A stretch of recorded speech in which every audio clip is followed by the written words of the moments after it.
The neon glow of Las Vegas never truly dies. But in the pre-dawn hours of January 9th, 2019, even Sin City's endless parade of lights seemed dimmer. The temperature had dropped to an unusual 38 degrees, the kind of desert cold that cuts through the casino ventilation systems and reminds you that beneath all the glittering glamour, this is still a harsh, unforgiving landscape, where fortunes are won and lost in the blink of an eye. At exactly 3:17 a.m., security cameras at the Wynn Casino captured what would become the most studied 23 minutes in Nevada-esque gaming history. The footage shows a solitary figure pushing a gray custodial cart across the polished marble floors of the casino's service corridors. To the casual observer, nothing about this scene would have seemed remarkable. Night shift custodial workers are the ghosts of the casino world, moving through these temples of chance like shadows, cleaning up the remnants of dreams and disasters that play out nightly under the watchful eyes of thousands of surveillance cameras. But this was no ordinary night,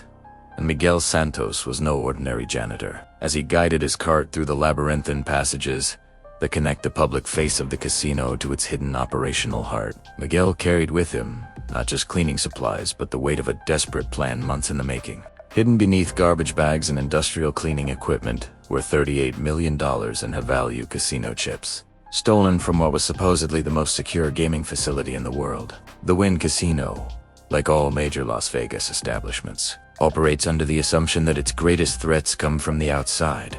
Professional card counters, organized crime syndicates, high-tech cheating devices, sophisticated scam artists. These are the enemies that casino security systems are designed to detect and neutralize. What they never anticipated was that their most devastating loss would come from within, perpetrated by someone so invisible to their security apparatus that he might as well have been a piece of furniture. Miguel Eduardo Santos didn't look like a master criminal. At 46 years old, he stood 5 feet 7 inches tall, with the weathered hands and slightly stooped shoulders of a man who had spent his life in manual labor. His thinning black hair was always neatly combed, his work uniforms always clean and pressed. Supervisors described him as punctual, reliable, and unremarkable, exactly the kind of employee that large corporations prize for his consistency and complete lack of drama. But on this frigid January morning, as Miguel pushed his cart toward the employee exit with the practiced calm of someone who had performed this routine thousands of times before, he was carrying more stolen money than most people could comprehend. $38 million in casino chips represented more than the annual operating budget of small cities, more than the lifetime earnings of dozens of honest workers, more than enough money to disappear forever and live in luxury anywhere in the world. The story of how Miguel Santos transformed from a hard-working immigrant pursuing the American dream into the perpetrator of the largest inside theft in Las Vegas history is not just a tale of crime and punishment. It is a window into the invisible world of economic desperation that exists in the shadows of America's most visible symbol of wealth and excess. It's a story about how financial pressure can transform good people into criminals, how desperation can breed ingenuity, and how even the most sophisticated security systems in the world can be defeated by someone who understands that the best place to hide is in plain sight. Las Vegas in 2019 was a city of stark contrasts.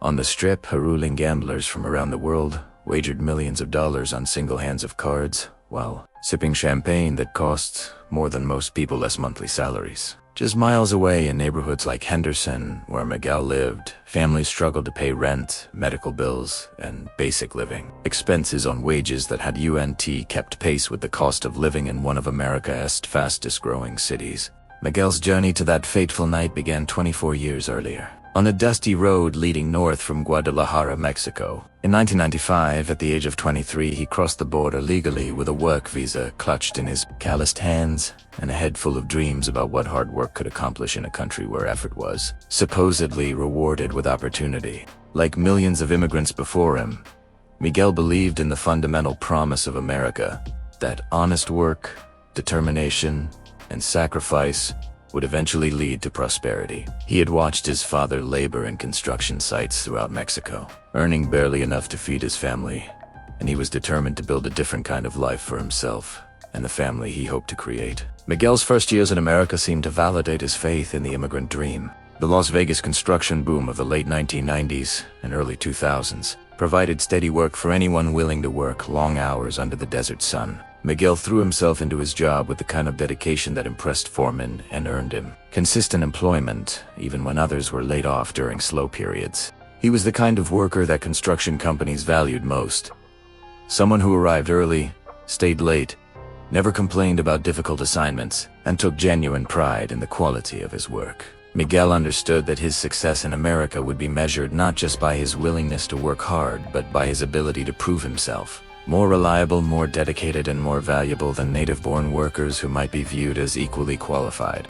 During these early years, Miguel lived spartanly in a small apartment, sending money back to his family in Mexico while simultaneously saving for his own future. He enrolled in English classes at the local community college, attending sessions 3 nights a week after 10-hour construction shifts. His instructors remembered him as one of their most dedicated students, someone who understood that language skills would be crucial to his long-term success in America. By 2000, Miguel's English had improved dramatically, and his reputation in the construction industry had earned him steady work with one of Las Vegas's premier building contractors. It was also in 2000 that he met Elena Rodriguez at Our Lady of Las Vegas Catholic Church, where both attended Spanish language services on Sunday mornings.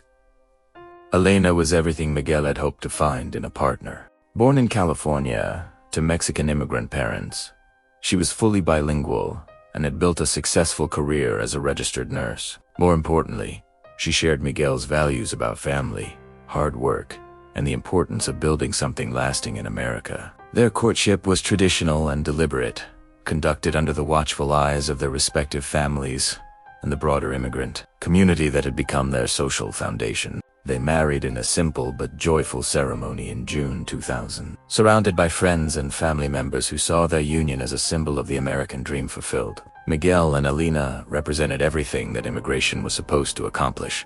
2 hardworking people who had found each other, built careers, and were ready to create the next generation of American citizens. Their first child, Carlos, was born in March 2001, followed by their daughter Sofia in August 2003. For Miguel, becoming a father represented the completion of his transformation from a young man seeking opportunity to a responsible adult with everything to lose. He approached fatherhood with the same methodical dedication he brought to his construction work, determined to provide his children with opportunities he had never imagined as a child in Mexico. Miguel worked longer hours after his children were born, often accepting overtime shifts that kept him away from home, but provided the additional income necessary to support a family of 4 in an increasingly expensive city. Elena continued working as a nurse, but on reduced hours that allowed her to be present for their children during crucial developmental years. From the outside, the Santos family appeared to be living proof that the American dream remained achievable for those willing to work for it. Miguel had steady employment in a skilled trade that paid well above minimum wage. Elena had a professional career that provided both income and health insurance benefits. Their children were healthy, intelligent, and fully integrated into American society. They owned a modest home in Henderson, drove reliable cars, and participated actively in their church and local community. But beneath the surface of success, warning signs were beginning to accumulate that would eventually drive Miguel toward his desperate decision. The Las Vegas construction industry, which had provided Miguel with stable employment for nearly a decade, was built on a foundation of speculation and borrowed money that was becoming increasingly unstable. The housing bubble that had driven Vegas construction through the early 2000s was beginning to show signs of strain by 2006. Construction projects that had once seemed guaranteed were being canceled or postponed. Workers who had become accustomed to steady overtime were finding their hours reduced. The immigrant construction workforce that had built modern Las Vegas was becoming expendable as demand for new construction began to decline. Miguel was not an economist, but he understood the rhythms of the construction industry well enough to recognize that changes were coming. He began working even longer hours, accepting any available overtime in an effort to save money for what he suspected would be a difficult period ahead. Elena later recalled that Miguel became increasingly worried about job security during 2006 and 2007, though he tried to shield his family from his concerns. The full scope of Miguel's prescient fears became clear in September 2008, when the collapse of Lehman Brothers triggered a financial crisis that devastated Las Vegas more severely than almost any other American city. The construction industry that had employed Miguel for over a decade essentially disappeared overnight. Projects were abandoned mid-construction, leaving skeletal high-rises scattered across the desert like monuments to economic hubris. For Miguel, who had never experienced unemployment since arriving in America. The sudden loss of work was devastating both financially and psychologically. He had built his entire American identity around his reputation as a reliable, hard-working construction professional. Without that work, he felt like he was losing not just his income, but his sense of purpose and self. The unemployment benefits available to construction workers provided only a fraction of Miguel's previous income, and those benefits came with the humiliating requirement that he document his job search efforts to bureaucrats, who seemed to view unemployed workers as potential fraudsters. For someone who had taken enormous pride in his self-sufficiency, the experience of depending on government assistance was profoundly demoralizing. Miguel spent 8 months searching for construction work that simply didn't exist. The few available jobs were paying wages far below what he had earned previously, and competition for even those positions was fierce. Hundreds of experienced construction workers were competing for every available opening,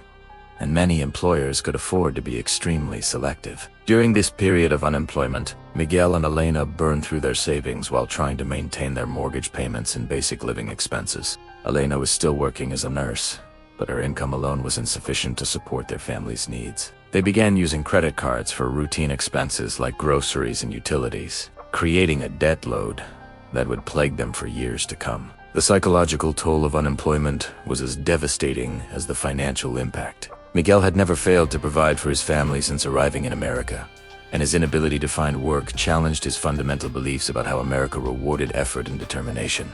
He became withdrawn and increasingly sensitive about his situation, declining social invitations that might require spending money the family didn't have. In March 2009, after nearly 8 months of unemployment, Miguel was forced to accept a reality that felt like a betrayal of everything he had worked to achieve in America. The only steady job he could find was a position as a night shift custodial worker at the Wind Casino, paying $11.50 per hour. For someone who had previously earned more than twice that amount in construction, accepting custodial work felt like admitting defeat. But Miguel approached his new job with the same professional dedication he had brought to construction work. If he was going to be a janitor, he would be the best janitor possible. His supervisor, James Park, later recalled that Miguel was one of the most reliable custodial workers he had ever managed, someone who took genuine pride in maintaining the highest standards of cleanliness and efficiency. The Wind Casino was a world unto itself, a carefully designed environment where natural light never penetrated and clocks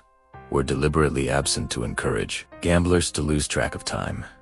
For Miguel, working the night shift meant entering this artificial world when it was at its most revealing, during overnight hours, when the crowds thinned and the performance of prosperity became less important.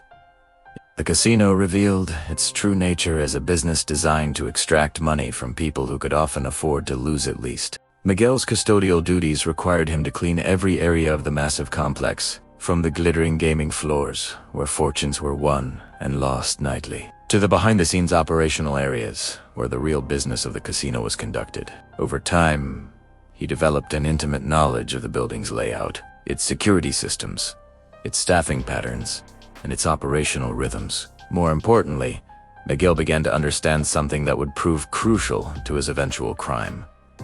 Custodial workers in casinos occupy a unique position in the institutional hierarchy. They have access to virtually every area of the building.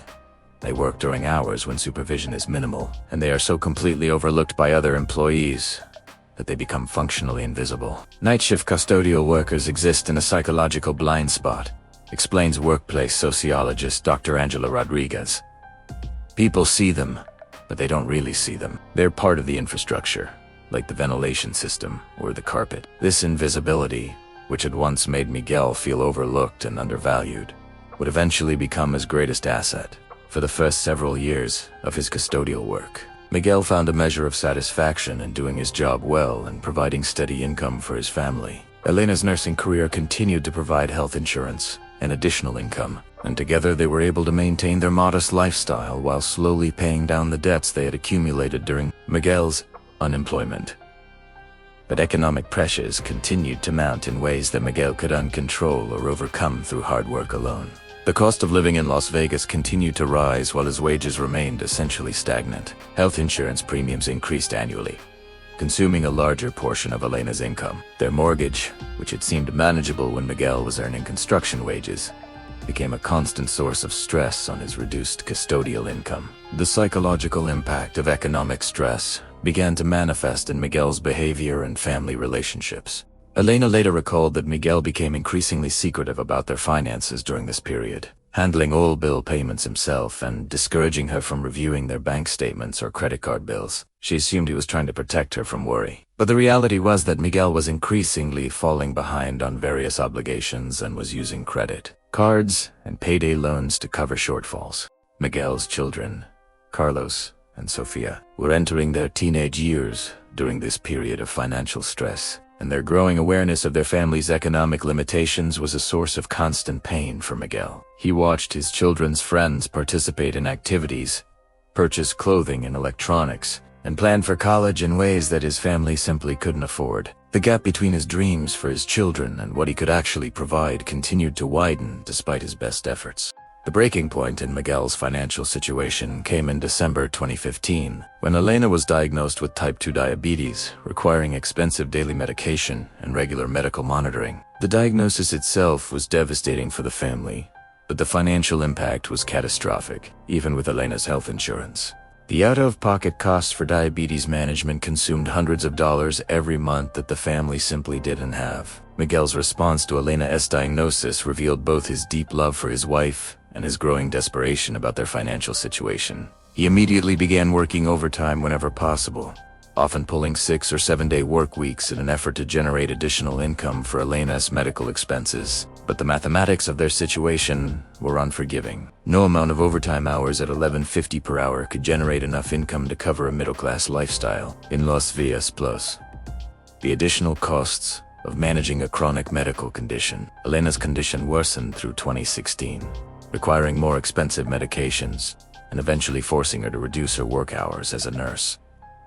The loss of Elena's income created a financial crisis that Miguel tried to address through increasingly desperate measures. He began using payday loans to cover routine expenses, borrowing against his car title, and using credit cards to pay for basic necessities like groceries and utilities. Miguel was caught in what financial experts call the poverty trap, a situation where low income makes it impossible to save money or build assets, forcing families to rely on expensive forms of credit that consume an ever-increasing percentage of their income. Every financial decision Miguel made during this period was designed to solve immediate crises, while creating larger long-term problems. The stress of financial pressure began affecting Miguel's marriage and his relationship with his children. Elena found him increasingly withdrawn and secretive about money matters. Carlos and Sofia, now in high school, were becoming aware that their family was struggling in ways that their classmates' families weren't. Miguel began working extra shifts not just for the money,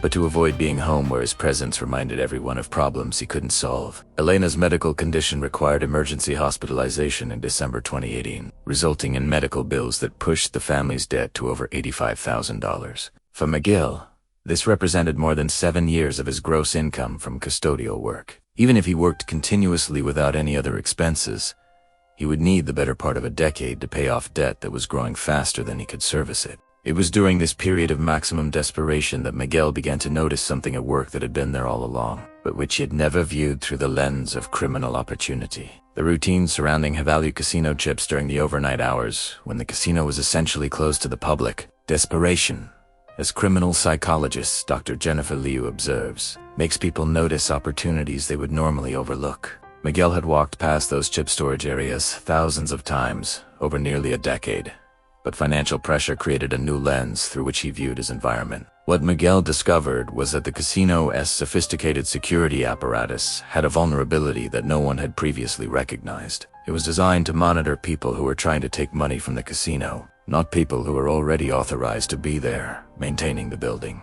The security systems were focused on external threats and customer behavior, not on internal staff who had legitimate reasons to access secure areas. Casino security operates on the assumption that the greatest threats come from professional cheating operations, organized crime, infiltration, and sophisticated scamming techniques. The idea that a custodial worker might exploit his legitimate access to steal millions of dollars had never been seriously considered because custodial workers were, by definition, invisible to the security apparatus. Miguel's transformation from desperate family man to calculating criminal began with routine observations that thousands of other casino workers had made but never acted upon. During overnight hours, when the casino's rhythm slowed to its most predictable patterns, high-value chips were temporarily stored in areas that were technically secure but practically vulnerable to someone with custodial access.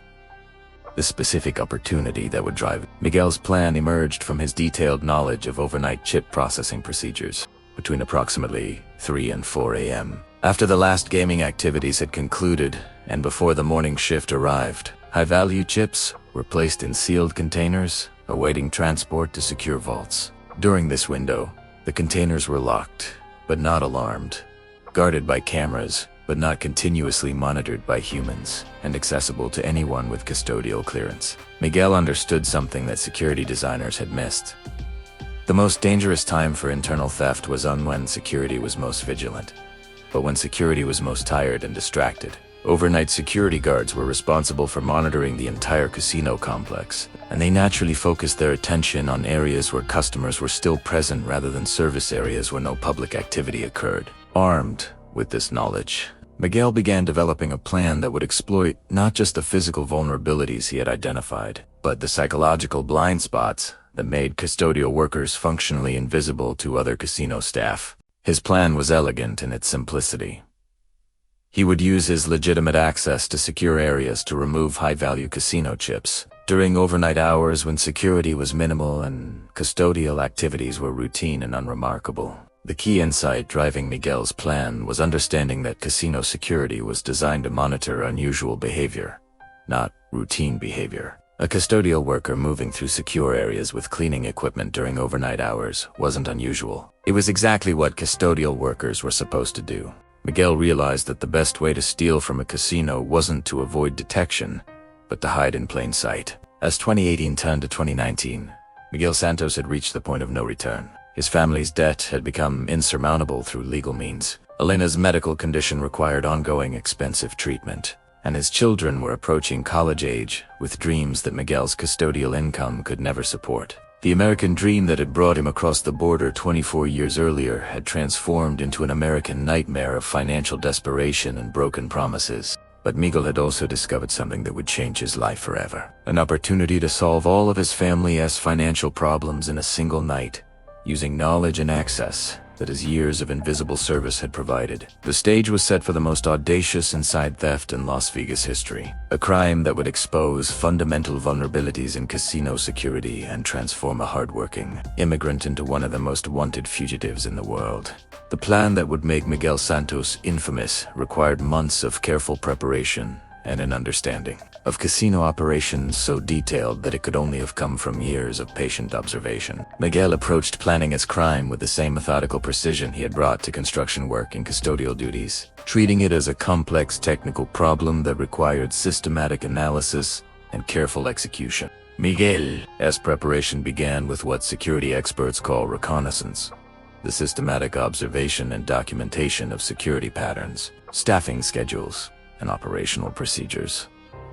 For someone in Miguel's position, this reconnaissance could be conducted openly as part of his routine custodial duties, making his preparation activities invisible to supervisors and security personnel who had grown accustomed to his presence throughout the casino. During the fall of 2018, Miguel began paying closer attention to details he had previously taken for granted. He timed guard rotations, noted camera coverage patterns, studied staffing levels during different shifts, and documented the specific procedures used for overnight chip processing. His years of custodial work had already given him intimate knowledge of the casino's layout and rhythms, but now he was viewing that information through a criminal lens. The most crucial aspect of Miguel's preparation involved understanding the overnight chip processing routine in minute detail. Casino chips, unlike cash, follow complex procedural patterns as they move through the establishment.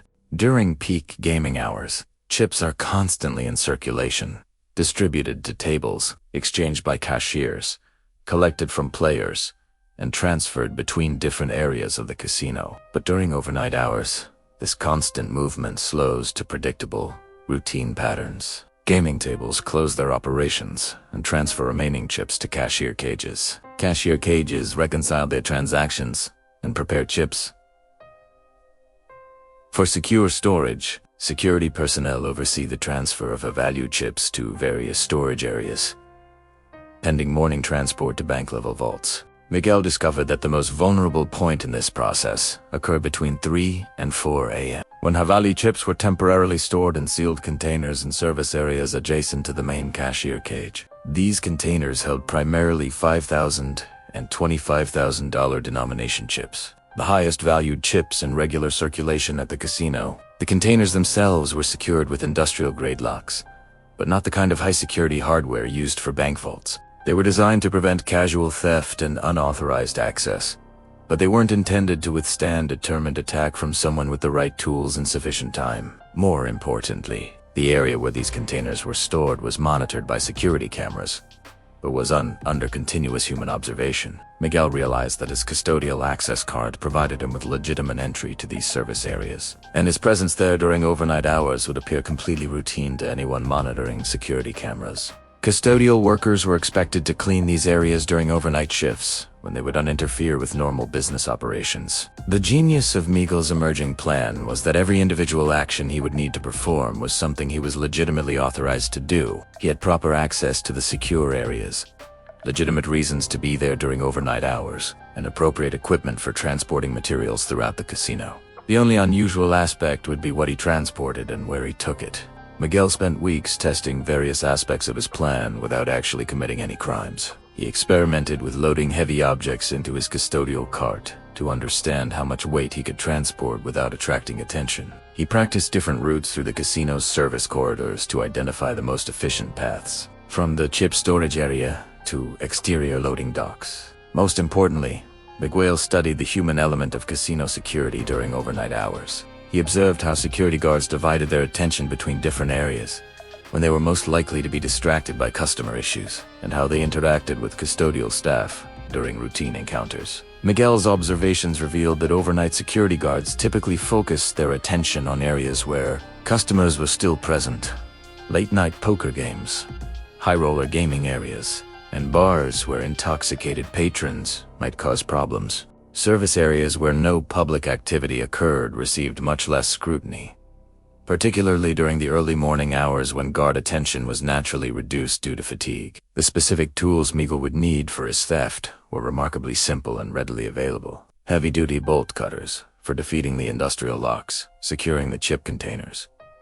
Sturdy containers for concealing the stolen chips among normal cleaning supplies, and a reliable vehicle for transporting his haul away from the casino. Miguel purchased these items gradually over several months, using cash and visiting different stores to avoid creating any traceable pattern of purchases. The bolt cutters came from a construction supply store where his appearance and manner wouldn't seem unusual. The containers were purchased from a janitorial supply company where he was already a regular customer buying legitimate cleaning supplies. The vehicle presented a more complex challenge. Miguel couldn't use his regular car for the theft because it was registered to his home address and could be easily traced. Instead, he purchased a used van under false identification, paying cash and registering it to a fictional address. The van was old enough to be unremarkable but reliable enough to serve his purposes. Miguel also prepared for the aftermath of his theft, understanding that stealing the chips was only the first challenge. Casino chips, unlike cash, are sophisticated financial instruments with embedded security features designed to prevent exactly the kind of theft he was planning. Converting $38 million in chips into usable currency would require access to specialized criminal networks with the expertise and connections to handle such a large-scale laundering operation. Through careful research conducted on library computers to avoid creating traceable internet searches, Miguel identified several criminal organizations known to law enforcement as facilitators of underground, gambling, and money laundering operations. These organizations, primarily based in Asia and Latin America, specialized in converting stolen casino chips into untraceable currency for a substantial commission.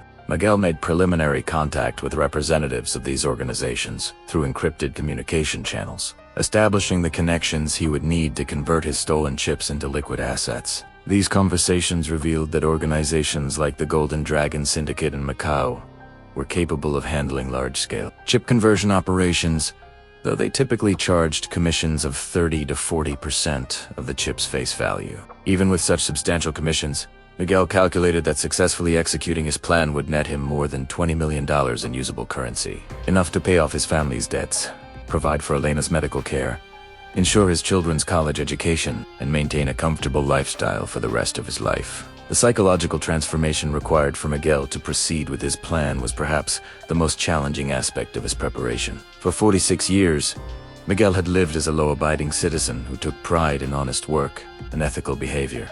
Crossing the line into major criminal activity required him to fundamentally reimagine his identity and moral framework. Miguel rationalized his planned theft through a narrative of economic injustice and corporate exploitation. He had worked faithfully for the Wynn Casino for nearly 10 years, earning poverty-level wages while generating millions of dollars in value for the company through his labor. The casino's profits were built on the gambling losses of people who, like Miguel, could often afford those losses least. From Miguel's perspective, his theft would be taking money from an institution that had grown wealthy by exploiting people as financial desperation. The irony that he was planning to exploit that same institution as security vulnerabilities was unlost on him. But he had come to view it as a form of economic justice rather than simple theft. The specific date Miguel selected for his crime, January 9th, 2019, was chosen to maximize his chances of success while minimizing the risk of detection.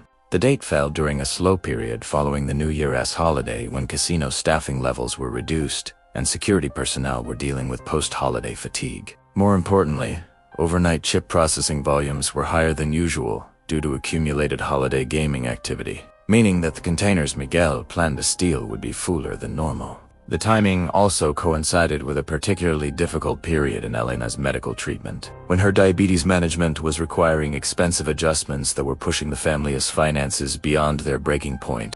As January 9th approached, Miguel had transformed from a desperate family man into a calculating criminal with detailed knowledge of his target, sophisticated preparation for his crime, and established connections for converting his stolen property into usable assets. He had identified vulnerabilities in casino security that no one had previously recognized, developed a plan that exploited both technical weaknesses and human psychology, and prepared for every aspect of executing what would become the largest inside theft in Las Vegas history. The transformation was complete.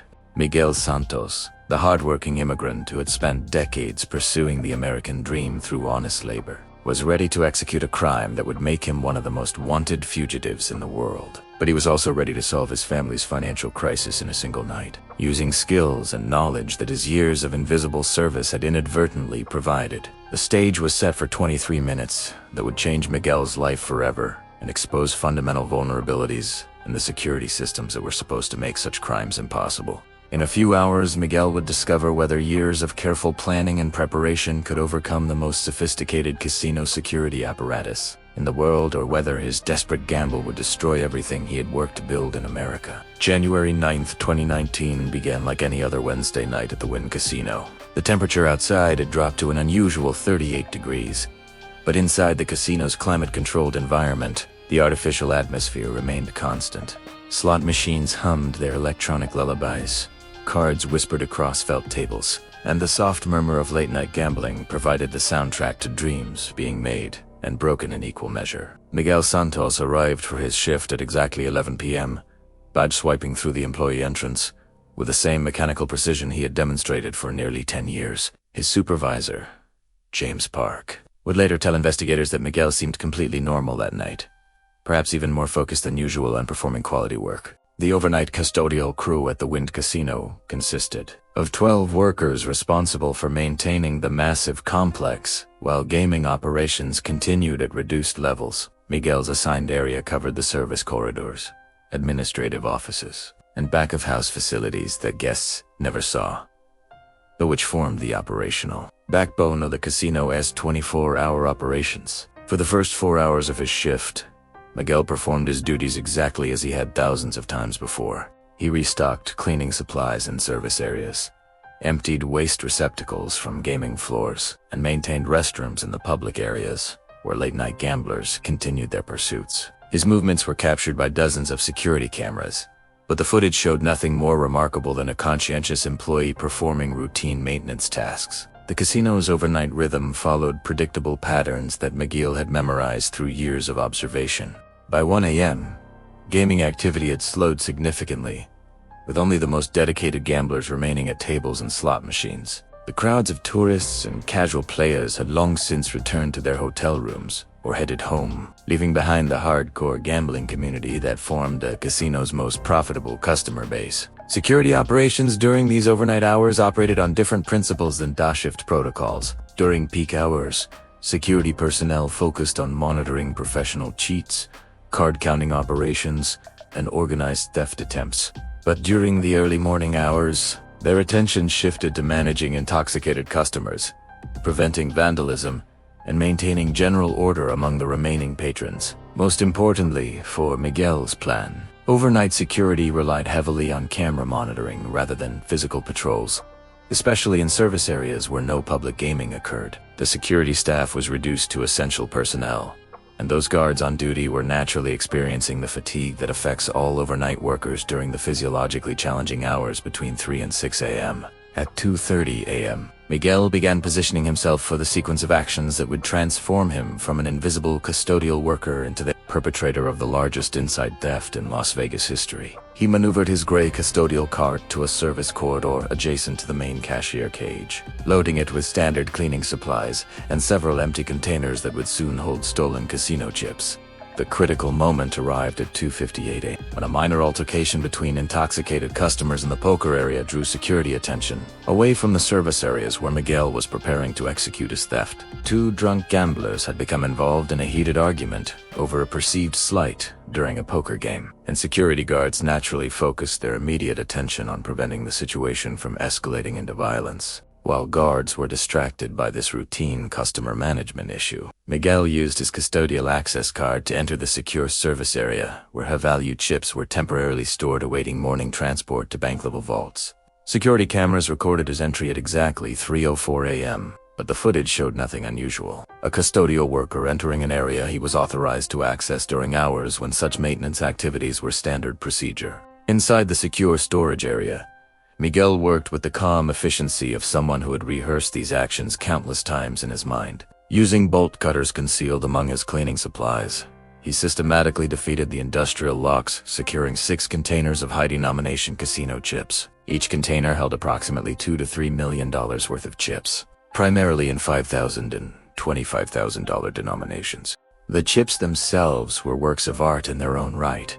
Sophisticated financial instruments embedded with multiple layers of security features designed to prevent exactly the kind of theft Miguel was perpetrating. Radio frequency identification chips allowed casinos to track their movement through gaming areas. Specialized inks and materials made counterfeiting nearly impossible. Unique serial numbers and authentication codes linked each chip to specific manufacturing batches and distribution records. But these security features were designed to prevent external theft and counterfeiting, not internal theft by someone with legitimate access to storage areas. Miguel wasn't trying to duplicate or forge the chips. He was simply stealing authentic chips that would retain their full value in underground markets, where their sophisticated security features actually enhanced their attractiveness to criminal organizations. The physical act of loading $38 million in casino chips into his custodial cart required careful planning and considerable physical strength. Casino chips are surprisingly heavy, with high-denomination chips containing precious metal elements that add both weight and value. Miguel had practiced loading similar weights into his cart during his preparation phase, but the reality of handling such valuable cargo while maintaining the appearance of routine custodial work was more challenging than he had anticipated. Every movement had to appear natural and unremarkable to anyone who might be watching the security monitors. Miguel couldn't rush, but he also couldn't waste time. He had to load the containers efficiently while maintaining the measured pace of someone performing routine maintenance tasks. The psychological pressure of executing a $38 million theft while appearing completely normal would have been overwhelming for most people. But Miguel's years of custodial work had trained him to remain invisible under pressure. At 3:19 a.m., Miguel emerged from the secure storage area with his cart now loaded with stolen chips concealed beneath cleaning supplies and garbage bags. The total theft had taken exactly 15 minutes to execute, but those 15 minutes represented the culmination of months of planning and years of involuntary reconnaissance conducted during his routine custodial duties. Security footage from this crucial period shows Miguel moving through the service corridors with the same measured pace he had maintained throughout his shift. His body language revealed no signs of nervousness or unusual behavior. To anyone monitoring the cameras, he appeared to be exactly what he was supposed to be. A night shift custodial worker transporting materials through areas where such activity was routine and expected.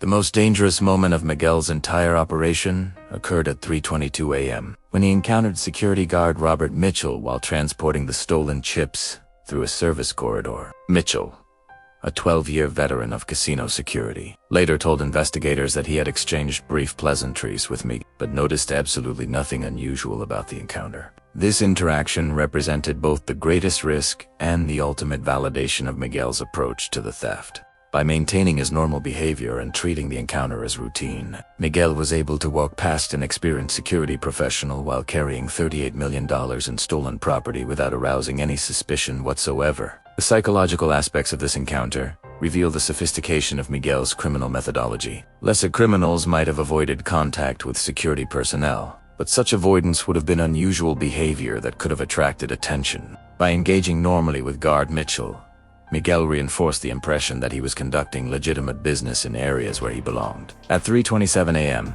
Miguel successfully completed his theft by transporting the chip containers to a loading dock where his personal vehicle was parked. The entire criminal sequence, from entering the secure storage area to loading the chips into his van, had taken exactly 23 minutes. Those 23 minutes would become the most studied period in Nevada gaming history.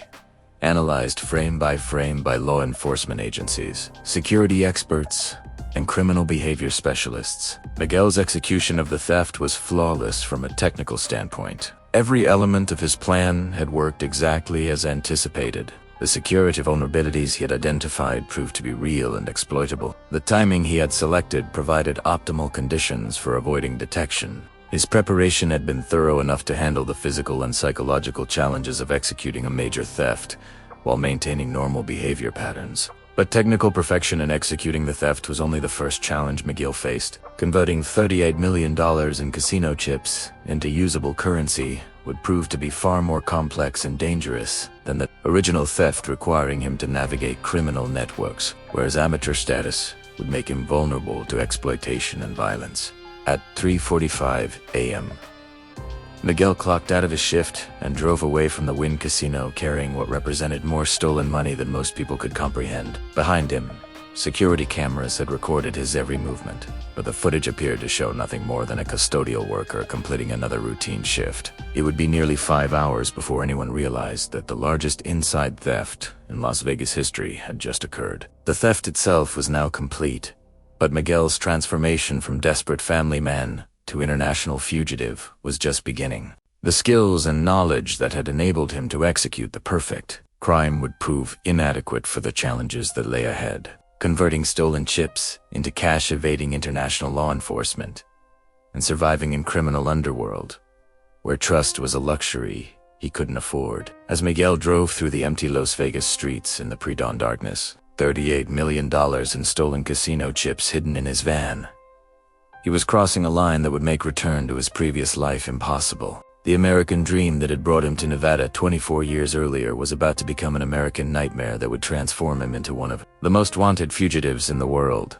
The discovery of Miguel Santos's theft began with routine administrative procedures that occurred every morning at 8 a.m.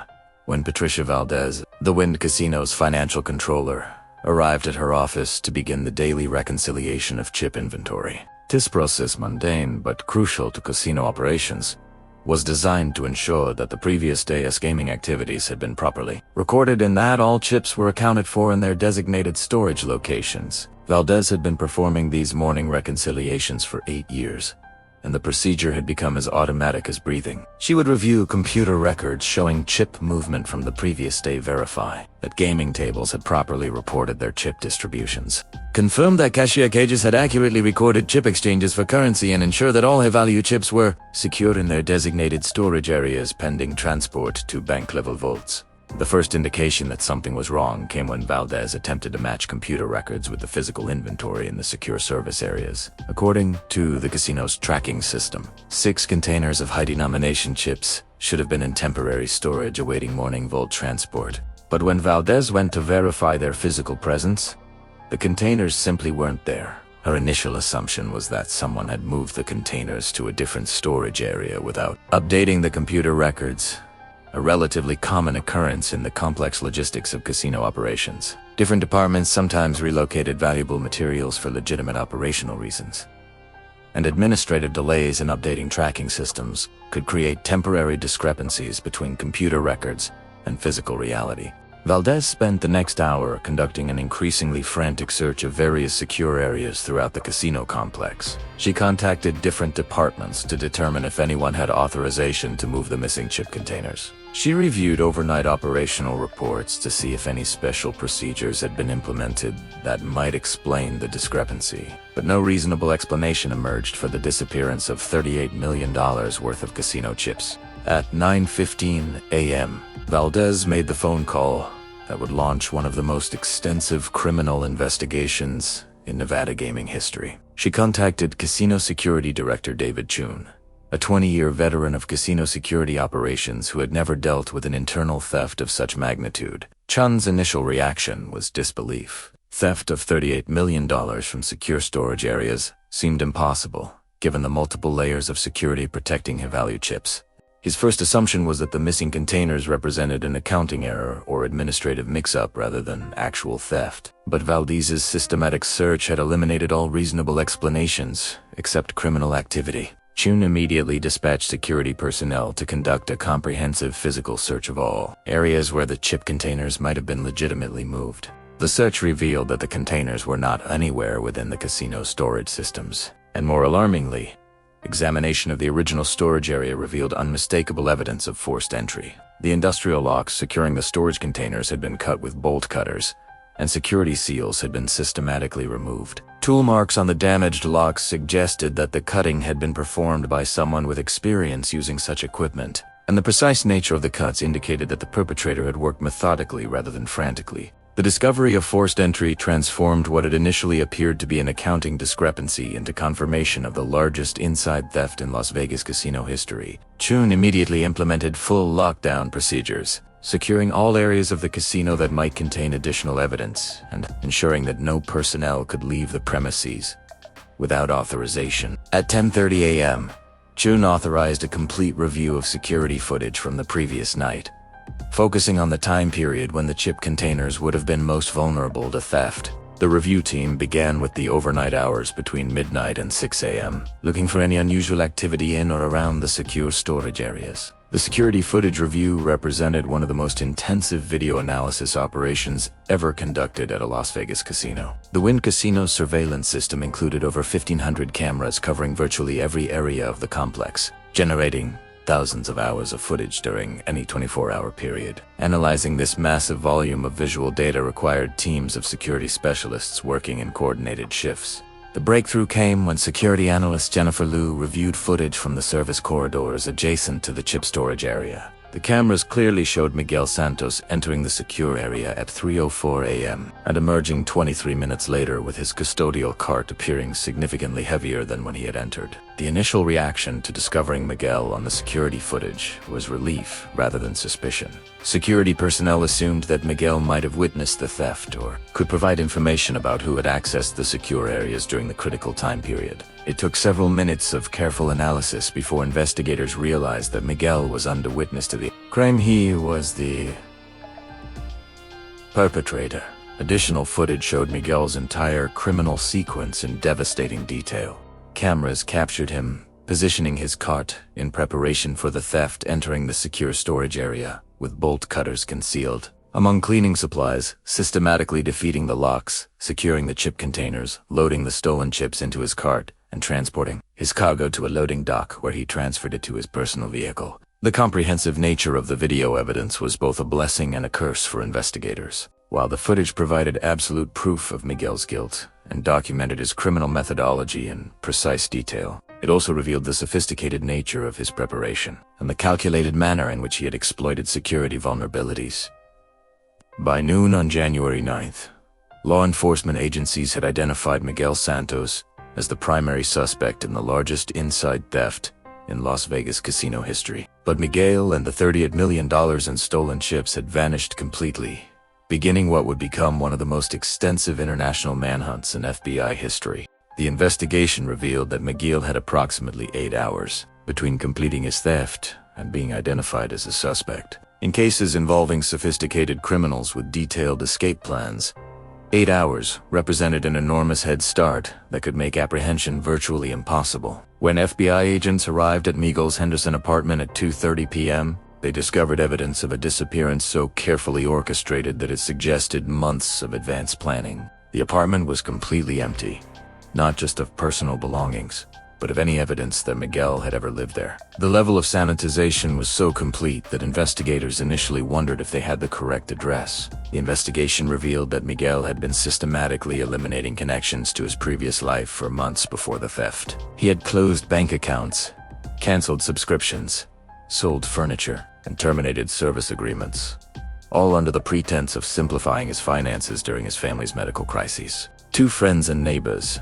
these activities had seemed like reasonable responses to financial stress rather than preparation for criminal activity. The most shocking discovery came when agents contacted Miguel's wife, Elena, who revealed that Miguel had told her he would be working extra shifts during January to earn money for her medical expenses. She had not expected to hear from him for several days and had no knowledge of his criminal activities. Her genuine devastation when informed of Miguel's theft convinced investigators that his family had been kept completely unaware of his plans. Miguel's escape route began with security footage showing his van traveling east on Interstate 15 toward the California border. But the trail went cold at a truck stop near Boston, where Miguel had apparently abandoned his original vehicle and switched to alternative transportation. This vehicle switch demonstrated sophisticated understanding of surveillance detection and evasion techniques, but suggested either extensive research or professional assistance. The abandoned van yielded crucial intelligence about Miguel's longer-term plans. Hidden in the vehicle, investigators found detailed maps of routes leading to Mexico, lists of cities with large Hispanic populations where he might blend in, and research materials about countries without extradition treaties to the United States.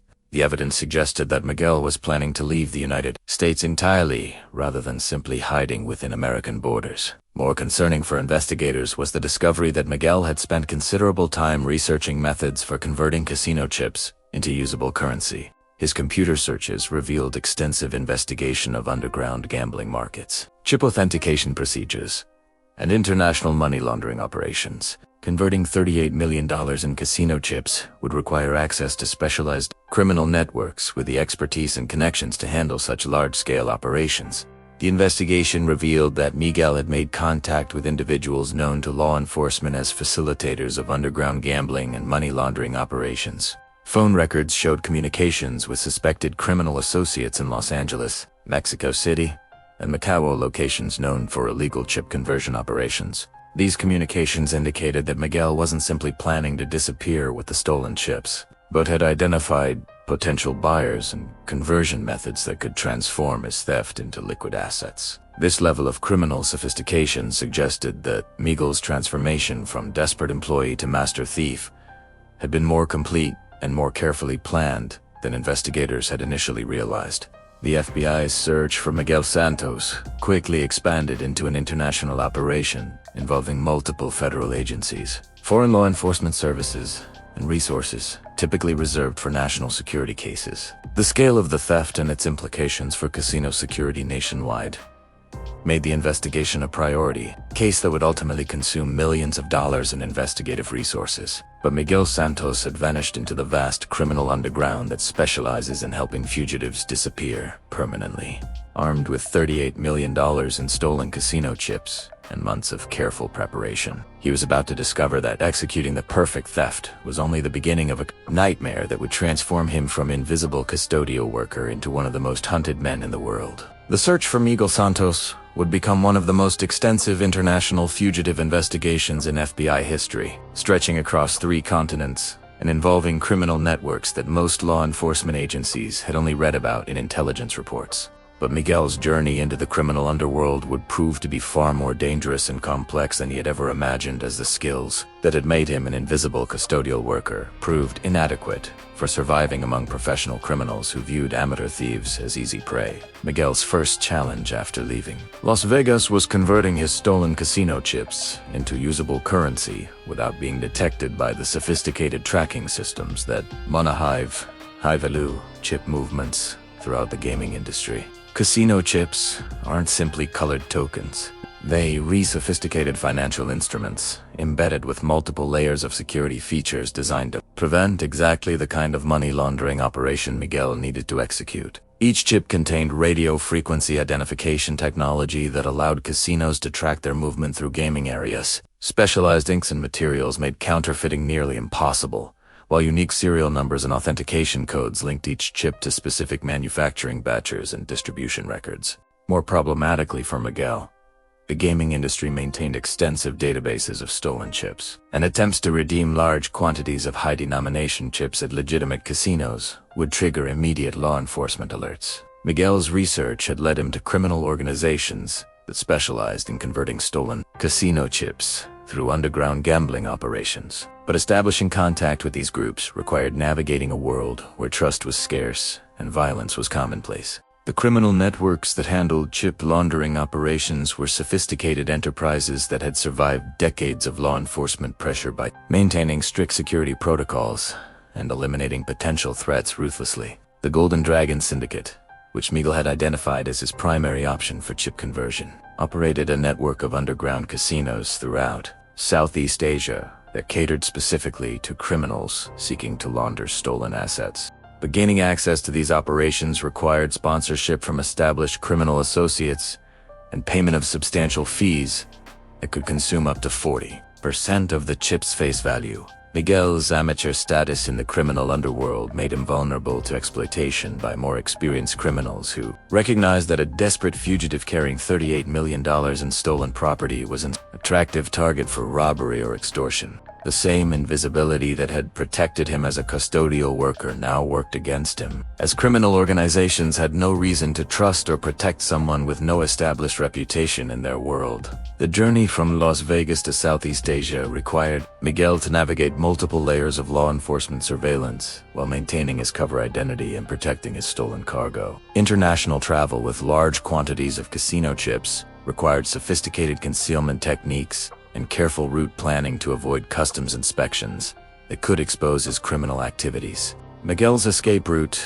took him first to Mexico, where his language skills and cultural knowledge provided temporary advantages in evading detection. But crossing international borders while carrying stolen casino chips required assistance from smuggling networks that specialize in moving high-value contraband across heavily monitored frontiers. The criminal organizations that facilitated Miguel's travel charged substantial fees for their services while providing minimal protection against law enforcement or rival criminals. Each border crossing increased Miguel's vulnerability to detection while simultaneously deepening his involvement with criminal networks that had their own agendas and priorities. By the time Miguel reached Southeast Asia, he had already paid hundreds of thousands of dollars in transportation fees and protection money to various criminal organizations. The $38 million in stolen chips he had carried from Las Vegas was being systematically reduced by the costs of maintaining his fugitive status and accessing the criminal services necessary for chip conversion. The underground casinos where Miguel sought to convert his stolen chips operated in a gray area between legitimate gambling establishments and outright criminal enterprises. These facilities catered to an international clientele of criminals, corrupt officials, and wealthy individuals seeking to conduct financial transactions outside the reach of government oversight. But the same characteristics that made these establishments attractive to money launderers also made them dangerous for amateur criminals like Miguel. The casino operators maintained their own security forces and had established relationships with local law enforcement that could be turned against clients who became problematic or unprofitable. Miguel discovered that converting $38 million in stolen casino chips was a process that required months of careful transactions spread across multiple establishments. Attempting to exchange large quantities of chips too quickly would attract unwanted attention from both law enforcement and criminal competitors, who might view Miguel's activities as encroachment on their territory. The conversion process also exposed Miguel to additional risks as criminal organizations began to recognize the scope of his theft and the potential profits that could be extracted from someone in his desperate situation. Professional criminals who specialized in exploiting amateur thieves started to circle Miguel like predators, sensing weakness in their prey. Meanwhile, the FBI investigation into Miguel's disappearance was expanding into one of the most comprehensive international manhunts in recent history. Federal agents working with international partners were systematically tracking his movements through criminal networks and underground gambling establishments, using advanced surveillance techniques and informant networks to narrow the search parameters. The investigation revealed that Miguel's transformation from desperate family man to international fugitive had been more successful than investigators had initially anticipated. His careful preparation and sophisticated understanding of security vulnerabilities had enabled him to execute not just the perfect theft, but also a nearly perfect disappearance that challenged conventional fugitive tracking methods. But the criminal underworld that had provided Miguel with refuge was also closing around him like a trap. The same networks that had facilitated his escape were beginning to view him as a liability whose continued freedom posed risks to their own operations. In the world of professional crime, amateur thieves who attracted law enforcement attention were expendable assets that could be sacrificed to protect more valuable criminal enterprises. As 2019 progressed into 2020, Miguel Santos found himself trapped between two equally dangerous pursuits: an international law enforcement investigation that was steadily closing in on his location, and criminal organizations that were beginning to view his capture or elimination as necessary for their own survival. The invisible custodial worker who had executed the perfect crime was about to discover that escaping the consequences of that crime would require skills and resources that no amount of preparation could have provided. When FBI agents arrived at Miguel Santos's Henderson apartment at 2:30 p.m. on January 9th, they discovered evidence of a disappearance so carefully orchestrated that it suggested months of advanced planning. The apartment wasn't simply empty. It had been systematically sanitized to eliminate any trace of Miguel's presence or any clue that might help investigators track his whereabouts. Every surface had been thoroughly cleaned, removing fingerprints, DNA evidence, and any other forensic traces that might have provided leads. Personal documents, photographs, correspondence, and electronic devices had been completely removed, leaving no indication of Miguel's connections, relationships, or potential destinations. Even trash receptacles had been emptied and cleaned, denying investigators the kind of routine domestic debris that often provides crucial investigative leads. Policía Federal Norteamericana, Agent Miguel Santos, who supervised the apartment search, would later describe the scene as resembling the aftermath of a professional cleaning operation.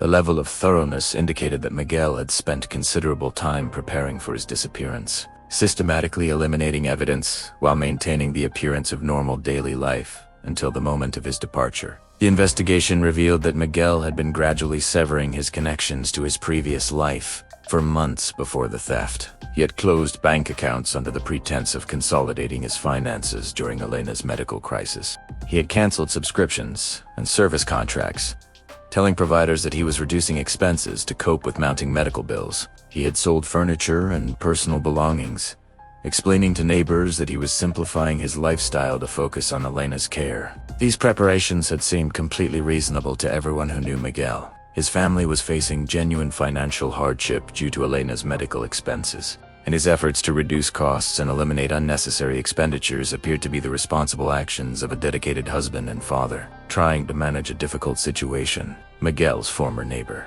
Carlos Rodriguez, would later tell investigators that Miguel's preparation for disappearance had been hidden in plain sight. Everyone in their residential complex knew about Elena's medical condition and the family's financial struggles. Miguel's explanations for selling belongings, reducing expenses, and simplifying his lifestyle seemed entirely consistent with someone trying to cope with a medical crisis. The most shocking discovery came when FBI agents contacted Elena Santos to inform her of Miguel's theft and disappearance. Elena revealed that Miguel had told her he would be working extensive overtime shifts during January to earn additional money for her medical expenses. She had expected not to hear from him for several days, and she had no knowledge whatsoever of his criminal activities. Elena's reaction to learning about Miguel's theft convinced investigators that she had been kept completely unaware of his plans. Her devastation upon hearing what Miguel had done appeared genuine, and her cooperation with the investigation was immediate and complete, whatever his motivations.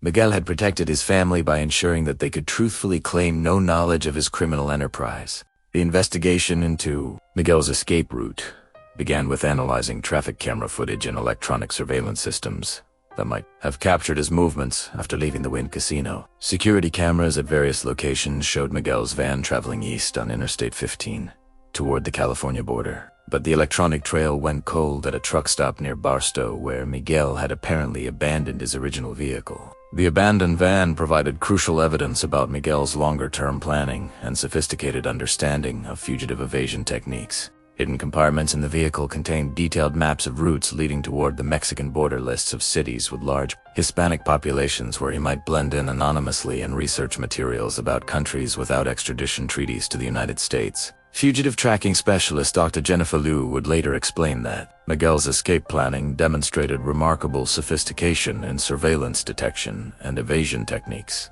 He had used multiple vehicles to prevent tracking, avoided major highways where license plate readers and traffic cameras might record his movements, and chosen routes that minimized his exposure to the electronic surveillance systems that law enforcement typically uses to track fugitives. More concerning for investigators was evidence that Miguel had spent considerable time researching methods for converting his stolen casino chips into usable currency. Computer searches recovered from his abandoned equipment revealed extensive investigation of underground gambling markets, chip authentication procedures, and international money laundering operations that specialized in handling stolen casino assets. Converting $38 million in casino chips into cash represents almost as significant a challenge as stealing them in the first place, explained financial crimes expert Dr. Patricia Chun. Casino chips incorporate sophisticated security features and are closely monitored by gaming authorities specifically to prevent the kind of large-scale theft Miguel had committed. Successfully laundering such a massive quantity of chips would require access to specialized criminal networks with the expertise and international connections necessary to handle such complex operations. The investigation revealed that Miguel had made preliminary contact with several individuals known to law enforcement as facilitators of underground gambling and money laundering operations. Phone records showed communications with suspected criminal associates in Los Angeles, Mexico City, and Macau, all locations known for illegal chip conversion operations that catered to criminals seeking to transform stolen casino assets into untraceable currency. These communications suggested that Miguel had not simply planned to disappear with the chips and hope for the best. He had identified potential buyers and conversion methods that could transform his theft into liquid assets, indicating a level of criminal sophistication that investigators had not initially attributed to someone they had initially viewed as an opportunistic employee who had committed an impulsive crime. As the investigation expanded, federal agents realized they were pursuing not merely a casino employee who had committed a large-scale theft, but someone who had spent months developing a comprehensive criminal enterprise designed to permanently separate him from his previous life and identity. The scope and sophistication of Miguel's planning elevated his case from a significant but localized theft to an international criminal investigation with implications for casino security worldwide. The FBI's search for Miguel Santos quickly expanded into one of the most extensive fugitive investigations in recent history, involving multiple federal agencies, international cooperation protocols, and resources. Typically reserved for cases involving national security implications or organized crime leadership targets, the Miguel Santos investigation became a priority case for several reasons beyond the sheer magnitude of the theft. If one custodial worker could steal $38 million from one of the world's most secure gaming facilities, every casino in America needed to fundamentally reevaluate their internal security procedures.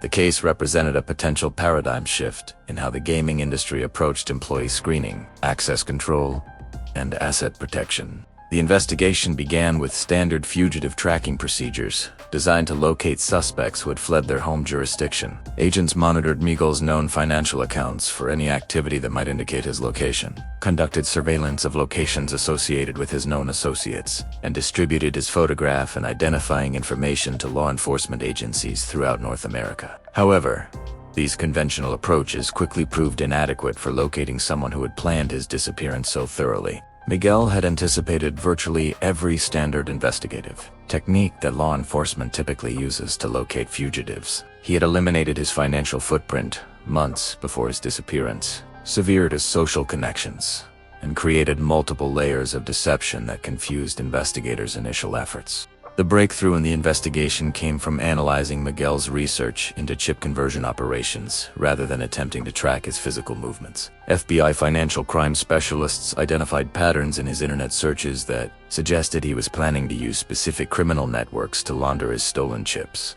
providing investigators with concrete targets to monitor rather than searching blindly for his current location. Miguel's computer searches had revealed extensive research into underground casinos in Macau that specialized in converting stolen chips from American casinos into untraceable currency.